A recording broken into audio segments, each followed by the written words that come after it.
Namo tassa bhagavato arahato samma sambuddhassa. Namo tassa bhagavato arahato samma sambuddhassa. Namo tassa bhagavato arahato samma sambuddhassa. Puja ca puja nianang etang manggala mutamangti. Junjunglah yang tinggi yang pantas kita junjung, yaitu satu jalan mulia berunsur 8. Itulah berkah utama. Ya, selamat pagi. Namo Buddhaya. Sebenarnya topik hari ini sebenarnya roh, harusnya nyawa, tapi di sana tulisnya jiwa ya.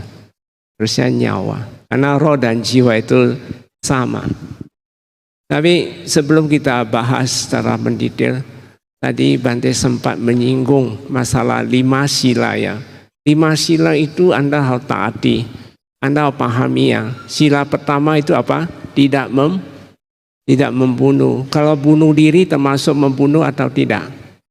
Nah, jangan bunuh diri ya, paham ya? Kalau bunuh diri Anda pelanggaran sila loh ya, apa binatang kecil ya.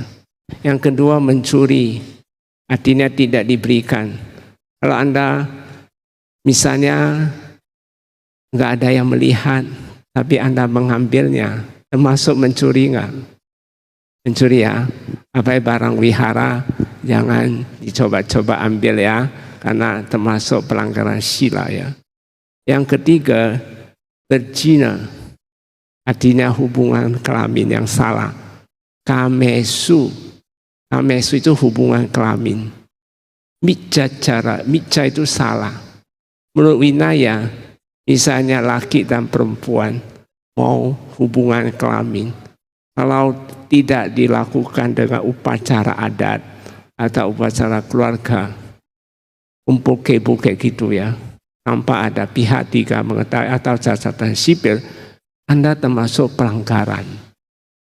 Ya, jadi harus ada pihak 3 yang menyaksikan. Menyaksikan dan artinya diketahui Anda udah married gitu. Ya. Jadi kalau sudah kawin, lalu salah satu melakukan selingkuh, itu termasuk pelanggaran. Kalau Anda memiliki sifat LGBT sejak lahir Anda, walaupun beberapa negara sudah melegalkan, sebaiknya jangan dilakukan. Lebih baik selesaikanlah di kehidupan ini. Karena pasti ada pelanggaran sila ketiga dan kelima. Yang keempat, berbohong. Berbohong itu ada 4 kategori berbohong. Pertama, pisuna waca, artinya memfitnah orang. Untuk memfitnah itu Anda lihat bilang tidak lihat ya. Lalu tidak lihat Anda bilang lihat. Itu berbohong atau tidak? Saksi palsu artinya. Itu juga pelanggaran sila. Yang kedua, mengelompokkan yang kedua itu apa? Dengan berbohong itu arusa waca, itu ngomong besar. Ngomong besar artinya nggak bisa bilang bisa, tujuannya untuk citra sendiri dan sebagainya, pencitraan artinya. Jadi untuk mempromosikan dirinya supaya Anda punya percaya pada dia. Itu ngomong gede, termasuk ngomong kasar ya. Orang yang ngomong kasar cenderung pasti dia berbohong punya. Yang kategori ketiga yaitu sampah palapa. Sampah palapa di sini gosip. Anda menggosip. Di depan si A kamu ngomong si B jelek, lalu di si B kamu ngomong si A jelek. Jadi intinya adu domba. Jadi itu termasuk berbohong. Yang keempat itu, kategori keempat berbohong itu, Anda berbohong itu sendiri. Tidak lakukan, bilang lakukan. Tidak melakukan, bilang lakukan. Itu berbohong sendiri. Yang kelima yang paling penting untuk adik-adik, bapak-bapak, ibu-ibu. Karena kelima ini Anda langgar, nanti semua sila Anda berantakan semua. Kelima itu apa? Ada 3 kategori yang bisa lemahnya kesadaran. Kategori di sini artinya mengandung adiktif ya, artinya kecanduan ya. Sura meraya maja. Walaupun di buku itu tidak diterjemahkan majanya. Maja itu mabuk kepayang, perbuatan mabuk kepayang. Jadi ada yang mengatakan, Bante kalau saya minum sedikit nggak menimbulkan mabuk kan tidak pelanggaran sila. Itu bukan pengertian seperti itu. Pengertian itu artinya perbuatan mabuk kepayang maja itu. Sura itu penyulingan, meraya itu peragian. Ragi yang bersifat adiktif ya. Suling itu cenderung adalah minuman, makanan, bisa juga tentunya pemakaian. Jadi intunya itu dari suling seperti narkoba, morfin, termasuk gak? Narkoba termasuk narkoba, morfin termasuk. Jangan memakai. Bir termasuk gak? Bir termasuk, itu dia hasil sulingan yang mengandung adiktif ya, bisa membuat kita ketagihan. Contoh dari angciu misalnya anggur, kalau sudah melalui masa ya nggak masalah ya, itu sudah bukan termasuk. Meraya itu peragian, ragi, yang bisa menimbulkan adiktif artinya kecanduan.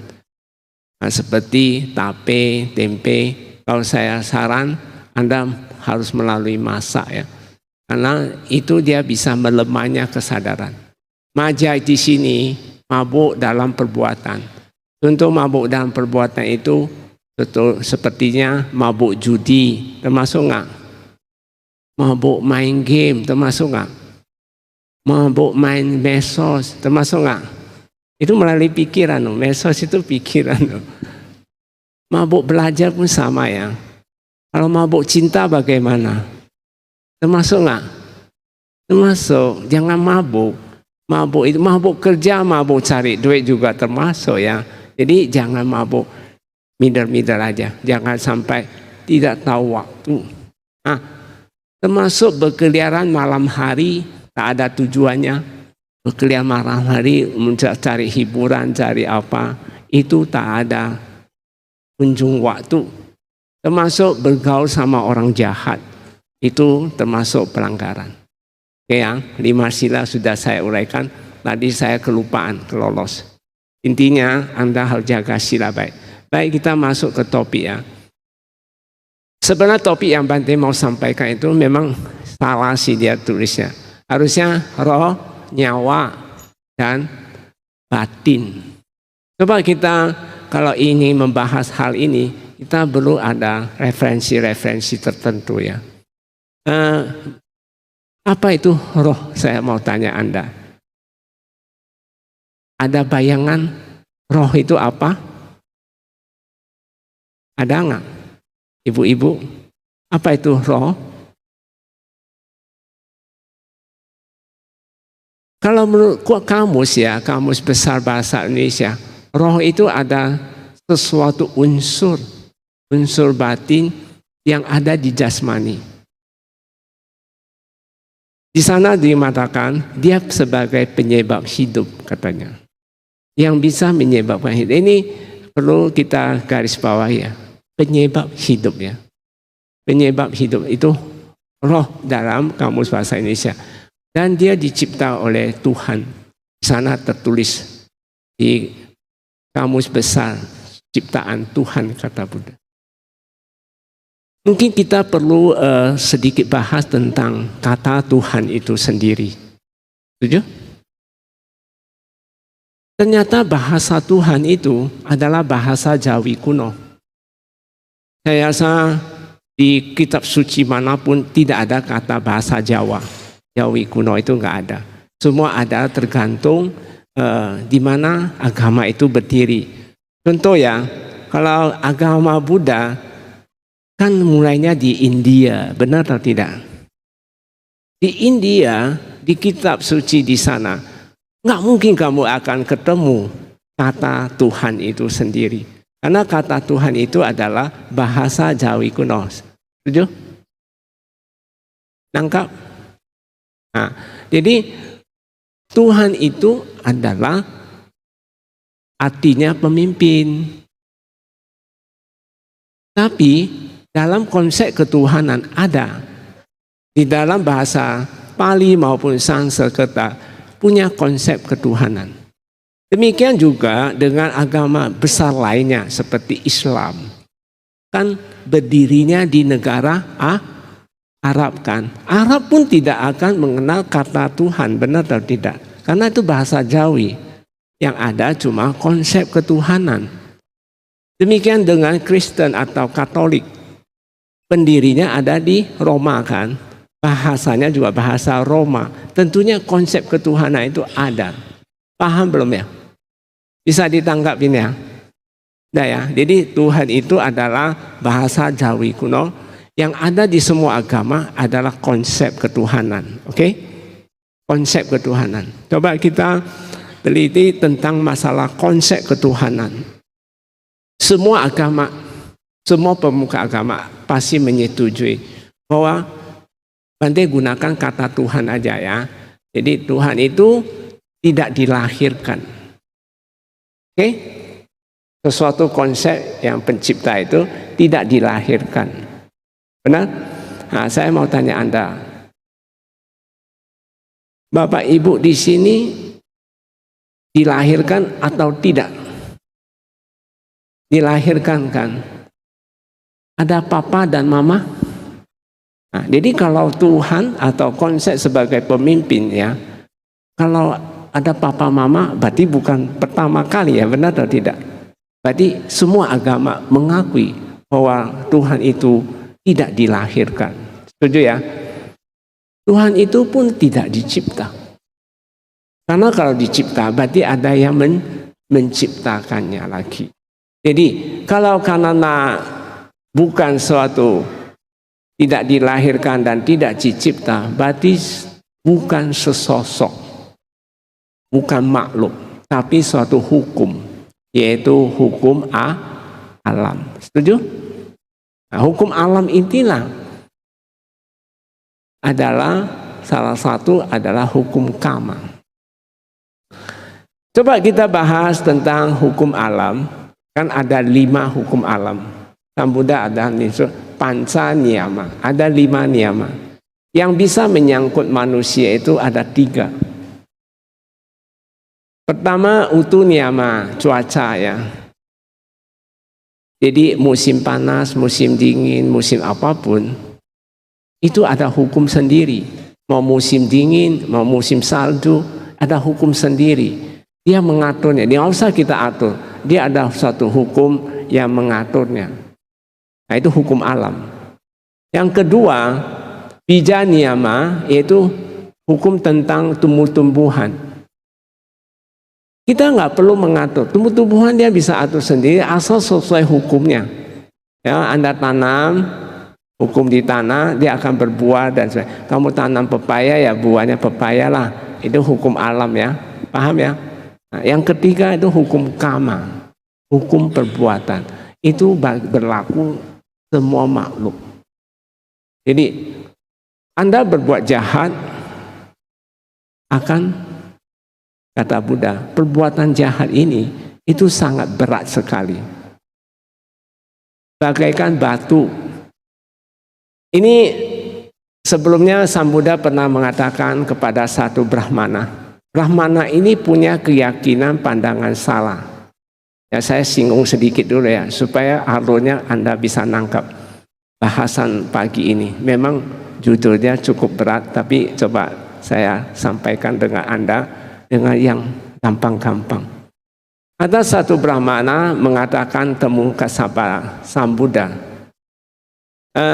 Beliau mengatakan di seberang sana katanya ada satu Brahmana bisa menyeberang orang dari neraka bisa jadi surga katanya. Cukup dengan mandi air dan cukup dengan sembah api. Tuh. Lalu Buddha ini ingin mau merubah pola pikir si Brahmana ini. Lalu memberi satu umpama yang sangat sederhana. Brahmana, kalau kita ini ya, batu udah tercelup di dalam sumur. Ya, tercelup di dalam sumur ya, oke? Bisa nggak dengan doa nanti batu itu bisa apung ke atas? Bisa? Coba pakai ilmu apa kamu apung dia? Nggak mungkin dia apung. Maka kata Buddha, berbuat jahat itu berat sekali. Berat. Bagaikan batu akan tenggelam ke dalam. Kalau Anda berbuat baik banyak, selalu jalani sila dan samadhi, bagaikan minyak. Kalau minyak pasti mengapung ke atas atau ke bawah? Hah? Ke atas. Perbuatan baik inilah mengapung ke atas. Itulah hukum karma. Nangkap ya? Hukum karma udah ngerti lah. Kemarin beberapa bulan lalu sudah Bante urai panjang lebar sudah ngerti ya. Nah, sekarang kita bahas lagi tentang yang keempat, hukum alam ini, yaitu cita niyama. Cita itu kesadaran, jangan diterjemahkan yang lain. Cita itu kesadaran, bahasa Pali itu. Siapapun, kalau Anda kesadarannya rendah, bisa ditingkatkan. Jadi sebenarnya di hukum alam juga menjamin kita bisa mencapai kesucian. Maka sebenarnya semua manusia, ya, makhluk-makhluk mempunyai benih Buddha. Tergantung Anda mau meningkatkan kesadaran Anda. Itu cita niyama. Itu alam mendukungnya. Jadi kalau Anda sering meditasi dengan benar, pasti kesadaran naik punya. Itu jaminan alam kok. Dan yang terakhir itu dhamma niyama. Sesuatu yang harus kita lampaui. Contoh, ketika Anda melakukan sesuatu, Anda udah ngomong harus komit lakukan. Contoh, Bante saya mau berdana, tapi nggak pernah berdana. Berarti Anda nggak pernah dhamma. Oke? Bante saya mau taat sila, tapi selalu langgar, selalu berbohong dan sebagainya. Anda dapat dhamma nggak? Dapat nggak? Nggak dapat. Maka jangan melanggar. Oh, berbohong dengan seenak aja. Saya lihat sekarang anak-anak banyak kan suka berbohong ya. Itu termasuk pelanggaran sila. Anda bilang sila, kamu nggak akan dapat dhamma. Tapi kalau kamu taat 5 sila, nanti alam lindungi Anda punya. Nggak percaya, coba tes saja. Anu jalan sila dengan baik, nanti alam bisa dukung Anda. Dia mempunyai satu hukum, yaitu dhamma niyama. Misalnya muncul ketika meditasi muncul sakit. Lihat sakit sampai tuntas, lampaui. Bukan robah-robah kaki. Kalau Anda robah kaki, nggak akan dapat dhamma. Anda tidak akan mencicipi hukum alam yang satu ini. Maka tidak heran, banyak orang datang selalu penuh keraguan, meditasi, sakit diganti. Banyak pikiran, ganti posisi. Ini tidak akan maju. Kamu meditasi sampai mati pun tidak akan dapat maju. Sakit datang, robah terus. Anda nggak dapat dhamma, nggak dijamin oleh alam. Paham ya? Nah, kita kembali bahas tentang roh itu sendiri. Roh itu sebagai penyebab hidup. Ya, dia ciptaan Tuhan. Berarti itu ciptaan dari karma kita masing-masing. Paham? Jadi sebenarnya roh cuma di sana roh ini dia terdiri dari kesadaran dan pikiran. Cuma nggak diurai. Karena sudah simpel aja, sebenarnya roh itu masih terdiri dari perpaduan. Bisa nangkap Bante? Masih ada perpaduan. Makanya kalau bagi adik-adik, bapak-bapak, ibu-ibu ya, tidak pernah melihat tentang tidak pernah jalani meditasi, melihat anicca, Anda tidak akan paham tentang roh itu, pengertian mereka itu di sana kamus itu adalah perpaduan. Maka di dalam kamus Buddhis kita kenal adalah cita dan rupa, ya, jasmani, kesadaran dan cetasika, pikiran, bentuk-bentuk pikiran. Ini perpaduan lah menjadi roh. Jadi mereka menganggap itu semua ciptaan Tuhan dalam pengertian tanda kutip hukum karma itu sendiri. Memang benar sih, kita semua lahir karena karma, benar atau tidak? Kita karena dicipta oleh karma kita sendiri, setuju? Kita memiliki karma, warisi karma, kita lahir karena karma kan, kita berhubungan karena karma, kita terlindung pun karena karma, setuju? Berarti memang karma yang menciptakan. Paham? Jadi tanda kutip Tuhan sama dengan hukum karma. Oke? Dah paham ya? Jadi roh itu masih terdiri perpaduan. Kalau kita mau lihat lagi, roh jiwa itu sebenarnya sama. Itu bahasanya beda. Roh mempunyai pengertian yang kedua. Tadi roh yang unsur, ada unsur, sesuatu unsur yang ada di jasmani, oke? Tapi pengertian kedua, roh itu kalau sudah keluar dari tubuh dia, itu disebut roh juga. Mereka di sana kamusnya mengatakan itu roh tidak punya jasad, tidak ada jasmani. Tapi dalam pandangan Buddhis itu jasmani ada, cuma mental sudah. Nah, kalau bahasa Pali itu rupa. Jadi bukan kaya. Kalau tadi kaya. Oke, pengertian kedua seperti Roh Kudus, malaikat dan sebagainya. Pengertian roh itu mereka mengatakan itu dia punya perasaan dan pikiran, di sana ada tulis. Jadi sebenarnya hampir sama ya, di dalam Buddhisme itu adalah cita dan cetasika itu ada. Tapi kita punya rupa. Cuma di sana tulis tidak ada jasad. Jadi pengertian kedua itu sesuatu yang tidak bisa terlihat, yaitu roh kayak gitu loh. Paham ya?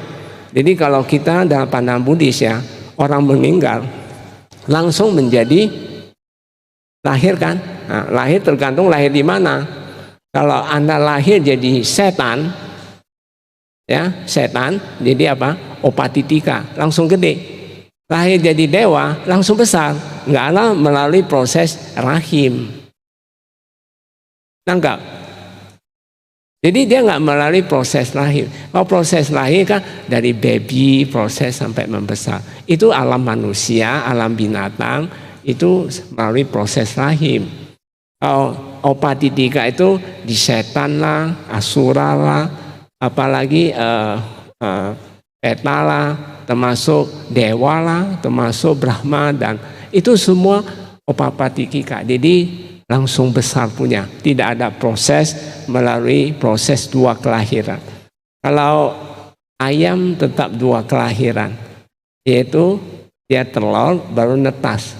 Kalau manusia di rahim dulu baru lahir, jadi tetap dua kelahiran.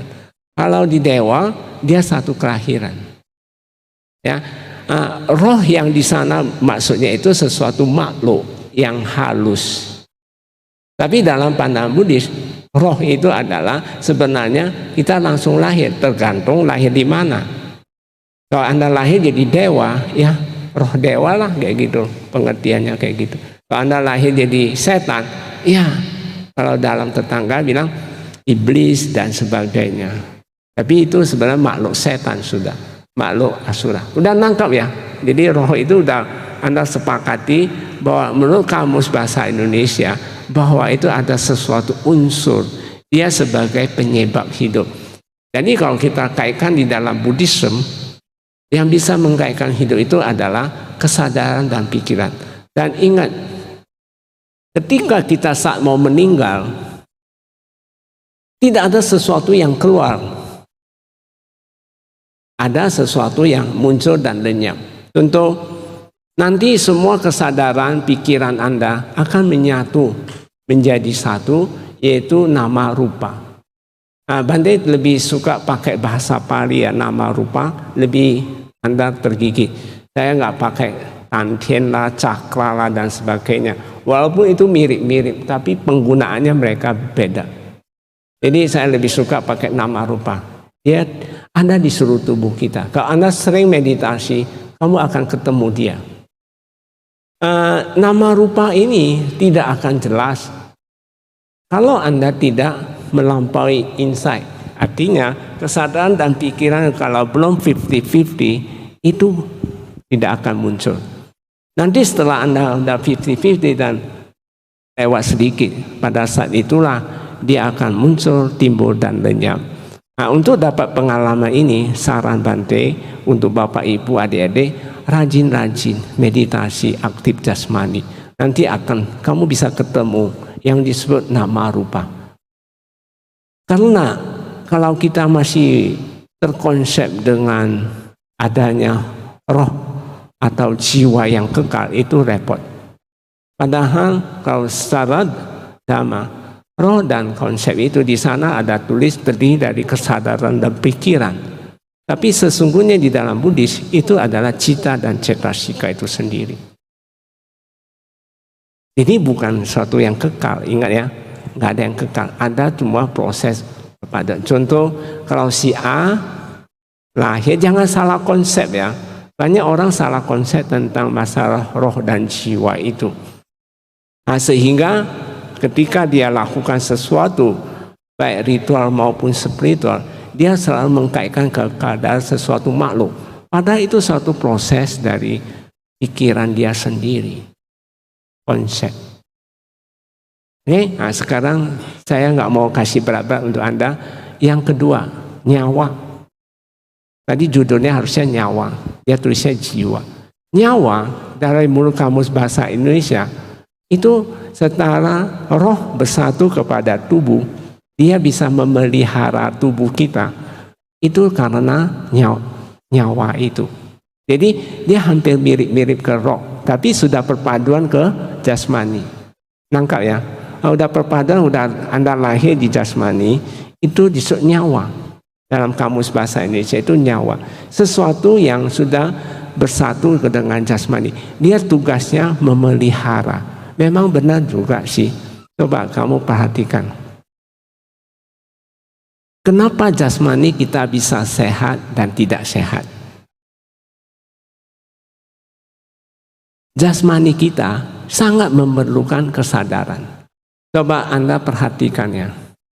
Bante sudah sering memberi. Kalau Anda suka buka YouTube Bante ya, harusnya sudah paham dengan itu. Kalau coba mayat ya, saya mau tanya, 2 hari busuk nggak?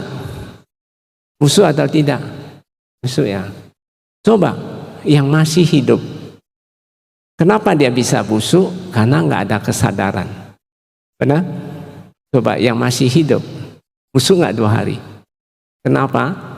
Karena ada kesadaran. Jadi sebenarnya tubuh ini memerlukan kesadaran.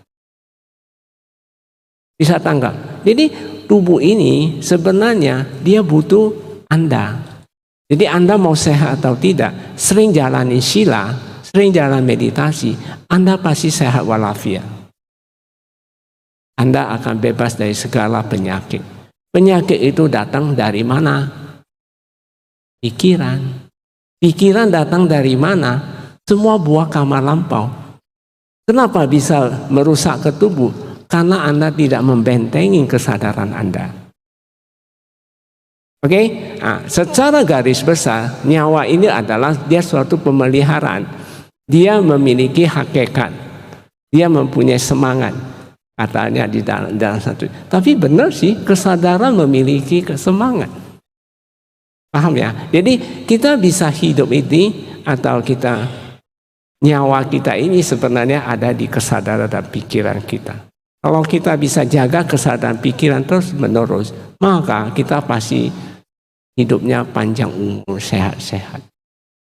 Nah, sekarang kita kembali ke batin.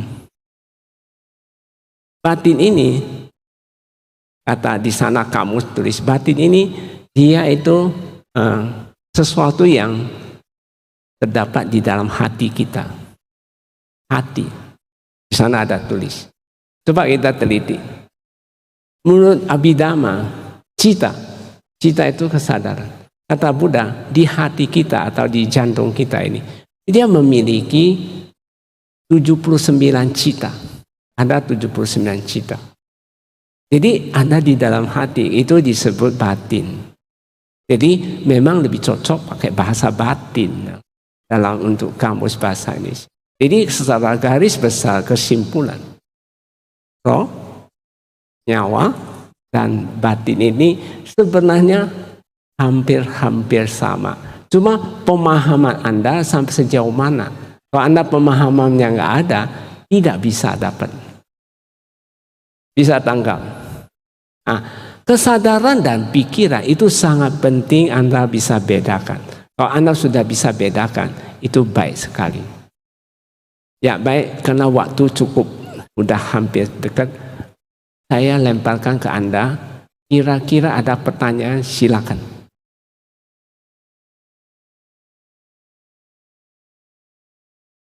Ada yang mau tanya?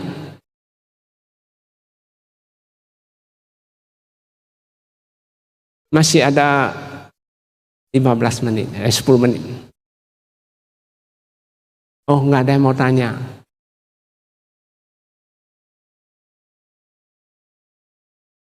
Jadi Anda udah paham ya tentang roh? Oh, mau nanya. Ada satu. Yang baju merah.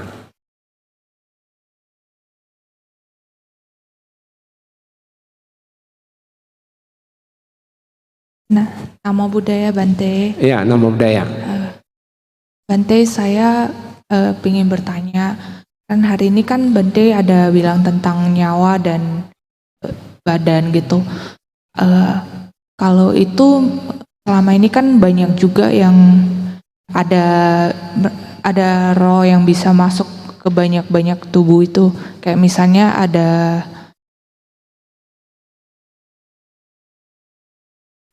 kalau bahasa Hokkiennya kan yang lok tang itu kan. Lok tang. Iya, itu kok bisa ya Bante? Maksudnya iya. kan mereka kan kayak bilang jipsin itu kok bisa Bante gitu. Oke. Iya, terima kasih Bante. Wah, bagus ya pertanyaannya. Itu pertanyaan siapa namanya?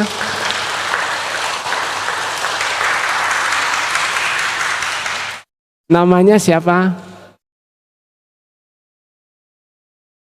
Stella Bante. Ella, oke.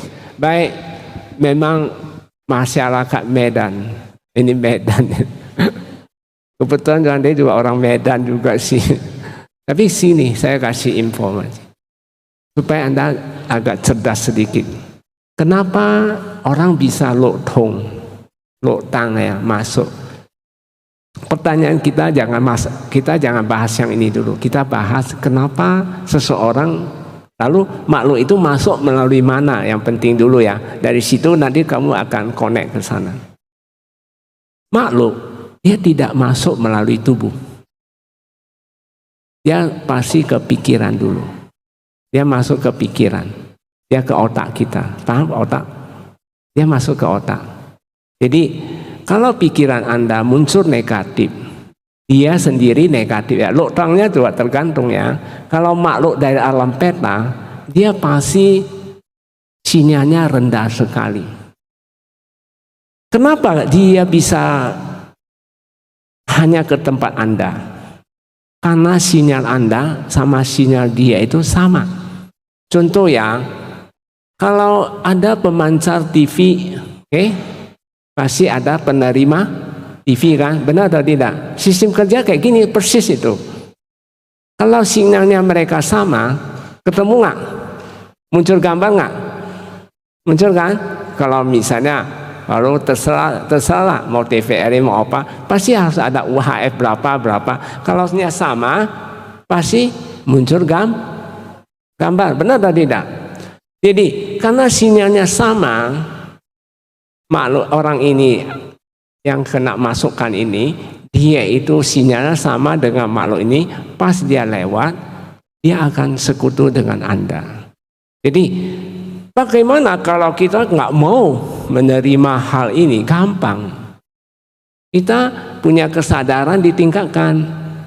Contoh ya, ada satu ibu notaris. Ibu notaris ini dia bilang ke Bante, kalau saya lewat kuburan, saya ini bisa merinding katanya. Kayaknya ada makhluk yang mengikuti saya. Saya bilang gampang aja. Banyak meditasi. Kalau kesadaran sudah naik, ya sinyalnya udah beda kan, nggak bakal masuk lagi. Kan sinyal simpel-simpel aja. Jadi kenapa dia bisa masuk? Karena sinyal dia sama sinyal makhluk itu sama. Nah, coba kita teliti. Makhluk di sekitar manusia itu ada 3 jenis. Ada 3 alam yang ada di alam manusia. Apa itu? Alam peta. Alam peta ada di sekitar manusia. Alam binatang. Alam asura. Jadi ya, maaf ya, kalau Anda selalu diganggu oleh kayak gini-gini makhluk, berarti sinyal Anda rendah. Biasanya alam-alam rendah yang datang buat Anda. Jadi bagaimana caranya? Paling gampang, ajaran Buddha udah jitu punya. Jalanin sila, 5 sila ditaati, banyak meditasi. Nanti tidak akan ketemu lagi. Jadi apakah kenapa dia bisa? Karena Anda sinyalnya sama. Paham? Jadi ada satu orang, dia waktu dia datang, dia meditasi di tempat lain sih. Dia datang, kebetulan Bante kunjung ke sana. Dia bilang, Bante, saya ini diikutin makhluk ini. Saya bilang ya, jangan biarkan dia masuk. Cekin dia. Tapi dia nggak lakukan. Akhirnya dia kemasukan. Ingat ya, setelah dia kuasai ke otak kita ini, lalu kalau kamu nggak tangani dengan baik, dia akan kuasai tubuh Anda. Sehingga ketika dikuasai tubuh Anda muncul gerakan-gerakan yang aneh-aneh aja. Nah, karena dia udah kuasai melalui proses dari pikiran dulu. Maka kenapa Sang Buddha berpesan kita, kotalah positive mind. Pikiran harus positif. Cuma pertanyaannya, kita memang mau positif mind, apakah kita bisa? Belum tentu. Pas karma buruk datang, kita pikiran negatif. Jadi bagaimana kehidupan kita mau hidup nyaman? Gampang. Tiap hari jalani sila dengan baik.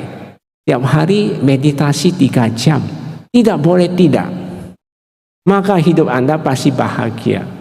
Jadi saran Bante, kesempatan ini saya saran kepada bapak-bapak, ibu-ibu, adik-adik. Jadilah meditasi itu suatu kebutuhan. Bukan sesuatu yang nanti ada waktu baru meditasi. Itu keliru besar sekali. Konsep ini kamu harus buang jauh-jauh. Kalau kamu sebagai seorang siswa Sang Buddha yang baik, konsisten, jalankan meditasi. Anda tiap hari mau makan atau tidak tiap hari? Itu kebutuhan atau ketagihan? Kebutuhan ya. Nah, kamu ingat, tiap hari harus berdana. Anda setiap hari harus minum? Harus minum? Itu kebutuhan atau ketagihan? Kebutuhan. Setiap hari jalanin sila. Harus taat sila. Dia sebagai kebutuhan. Tiap hari mau mandi, sebagai kebutuhan atau ketagihan, tiap hari harus meditasi.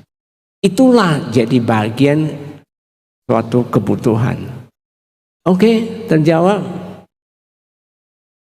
Ada yang lain? Oh, ini mau tanya.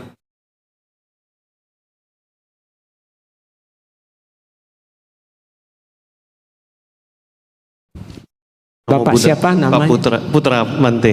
Putra, ya. Om Budaya Bante. Banyak orang bingung ya antara kesadaran dan pikiran. Bisa Bante jelasin supaya hilangi kebingungan ini. Karena agak mirip kesadaran dan pikiran. Baik. Makasih Bante. Oh, kalau Pak Putra sering buka YouTube Bante, seharusnya sudah ngerti punya. Bante selalu kesempatan menjelasin tentang kesadaran dan pikiran. Tapi agak urus sedikit waktu ya, nggak apa-apa ya. Karena ini cukup panjang ini. Nah, sekarang saya tanya ya, Kesadaran dia mempunyai sifat dasar. Demikian pikiran punya sifat dasar. Dia sifat dasarnya. Sifat dasarnya apa? Contoh ya. Indra mata ada di mana? Putra? Indra mata ada di mana? Di mata ya. Untuk apa? Hah? Melihat. Jadi urusan melihat harus dari mata. Benar atau tidak? Indra kuping ada di mana? Di kuping ya. Ya, untuk apa? Mendengar. Urusan mendengar harus melalui kuping. Benar atau tidak? Indra hidung ada di mana? Di hidung ya. Untuk apa? Mencium. Jadi urusan mencium itu melalui hidung. Kalau indra lidah di mana? Ada di lidah. Fungsinya apa? Mengecap ya. Kalau indra kulit ada di mana? Di seluruh tubuh. Fungsinya apa? Meraba, merasa dan sebagainya. Setuju ya? Nah, sekarang kita tanya, pikiran indranya di mana? Di otak ya. Nah, jadi ya urusan pikir memikir itu di otak. Maka Buddha bilang pikiran adalah pemimpin, pelopor, pembentuk. Ingat ya, sifat dari pikiran ini dulu manok ya. Pemimpin, pelopor, pembentuk. Contohnya prosesnya gimana? Ketika misalnya bawah sadar kita ini muncul marah, dia pasti masuk ke otak dulu. Ini marah dulu, ini panas sudah. Nah, ketika mata sudah dia kontak 5 indera kita. Otak itu dia kuasai 5 indera. Melihat si A, kamu benci sekali. Benci. Nah, ini melalui mata benci, paham ya? Ini pikiran dulu saya jelasin. Dia kuasai di sini. Melihat benci sekali. Mendengar suaranya kamu pasti nggak suka. Benar? Apa cium baunya kamu pasti tidak terima. Mungkin Anda bisa keluarkan nada-nada yang nama-nama binatang udah keluar. Benar dan tidak? Menyentuh jangan ngomong lagi. Nah, dia kuasai 5 indera. Paham? Pikiran ini semua hasil karma lampau. Dia itu kuat sekali. Ingat ya, dia kuat deh. Dia itu hasil karma lampau. Kenapa dia kuat? Karena hasil karma lampau. Dan dia itu objek. Dan dia aktif sekali. Dalam kehidupan hari-hari kita aktif sekali. Demikian kesadaran. Kita bahas kesadaran. Kalau mata bante ini ya, saya melihat gelas, oke? Atau lihat inilah kain, ini kan warna biru, benar atau tidak? Ketika Bante melihat ini kain, saya tahu ini kain. Atau kalau saya lihat gelas, saya tahu ini gelas. Tahu itu kesadaran. Tapi kalau saya sudah menilai gelas ini, mengadjust gelas ini, oh gelasnya ini nggak terlalu gede, dia bening, isinya air putih, ada penutup, ada ini, itu sudah pikiran. Bisa tanggap. Jadi kesadaran ini mengetahui, tahu apapun itulah mengetahui. Contoh ya, kalau mayat dicubit sakit nggak? Kenapa dia nggak sakit? Nggak ada kesadaran. Karena kesadaran yang bisa mengetahui rasa sakit itu, benar atau tidak? Jadi sebenarnya kesadaran itu sifat dasarnya adalah mengetahui. Kalau pikiran itu hasil karma lampau, paham? Tergantung dia, lampau kamu muncul baik, dia baik. Dia pengaruhi kesadaran. Kalau muncul tidak baik, dia pengaruhi tidak baik. Dan kamu harus ingat, dia itu kuat sekali. Dia kuat, dia hasil karma. Oke? Nah, sekarang kita lihat lagi. Kesadaran ini cerminan diri kita. Contoh ya. Kalau di pengadilan dia tanya, putra, kamu lihat, kalau hakim tanya kamu tahu nggak ini kasus ini? Kalau kamu jawab, tahu, kamu terlibat loh. Karena itu cerminan diri kita. Termasuk ya, keputusan misalnya, keputusan wali kota diketahui oleh gubernur. Berarti pribadi gubernur tahu surat edaran dari wali kota ini, ngerti maksud Bante? Jadi itu cerminan pribadi kita. kesadaran ini, tahu itu loh. Dan dia itu subjek loh, ingat ya. Dia bukan objek, dia itu subjek. Selain itu subjek, dia itu aktif sekali. Dan dia itu netral. Contoh ya, saya mau buktikan kesadaran itu netral. Anda pernah ngantuk nggak? Ngantuk pernah ya Putra? Ngantuk muncul. Kita punya kesadaran kan? Kesadaran tahu ngantuk, ya, tahu ngantuk. Sebentar lagi tidur, benar? Pernah tidur? Nah, ketika tidur, kamu tahu apa-apa nggak? Nggak tahu ya. Proses kerjanya gimana? Coba kamu lihat ya. Kita tahu ini ngantuk muncul ya. Dia kuasai kesadaran. Sehingga kita tertutup kayak gini. Paham? Nah, sekarang pertanyaan Bante. Yang kuat yang mana? Ngantuknya atau kesadaran? Karena kesadaran dikuasai oleh ngantuk, berarti dia yang kuat lah. Benar atau tidak? Kita ini netral. Contoh, Anda pernah marah? Marah, makanya Bante saran Anda 3 jam meditasi itu tujuannya Anda harus mahir nanganin dia. Marah datang, ketika kita tahu marah, kita jadi pemarah besar. Pernah marah sebesar? Bisa sakit hati orang punya. Itu sudah lepas kontrol lagi. Kenapa? Karena kita dikuasai oleh marah itu. Orang gila pun sama. Orang gila dikuasai oleh pikiran lagi. Ketika kesadaran sudah dikuasai dia, kamu ngomong apa dia tersinggung punya. Ya. Nah, saya contoh. Kenapa orang bisa bunuh diri? Kalau saya tanya, Putra mau nggak loncat 3 lantai ke bawah? Nggak mau. Tapi kenapa ada yang bilang loncat? Masalah di sini kesadarannya dibawa oleh problem pikiran dia ini, nggak terpecahkan, sehingga dia dikuasai, lalu dia dengan gampang loncat. Nah, ini sifat dari kesadaran itu adalah dia itu tahu, ya.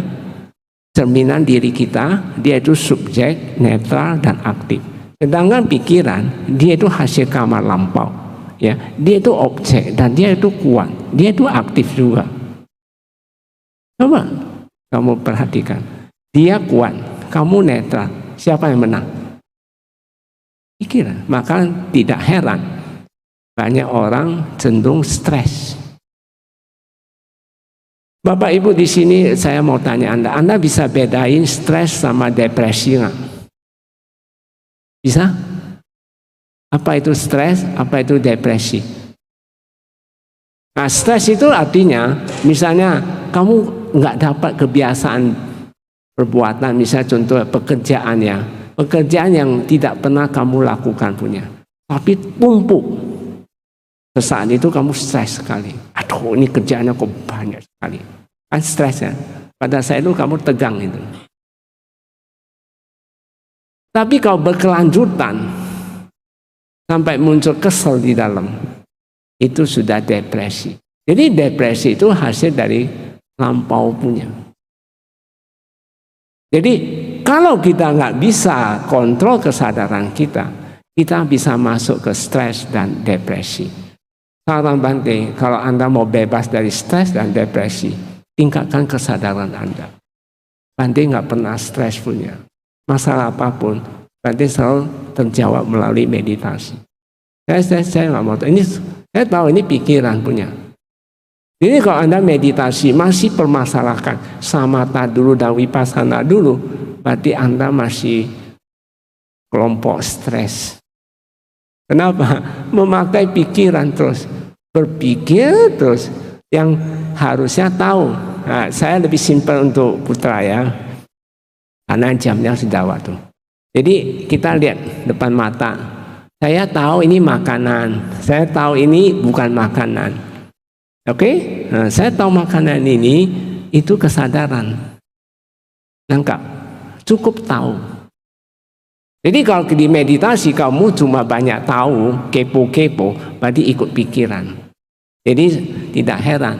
Ada dokter Jepang mengatakan, sebenarnya manusia orang bilang dia penyakit stres, penyakit jantung, penyakit apa. Semua itu bukan. Semua datang dari pikiran semua. Karena berlarut-larut dibiarin adalah jadi stres, depresi, ujungnya apa? Bunuh diri.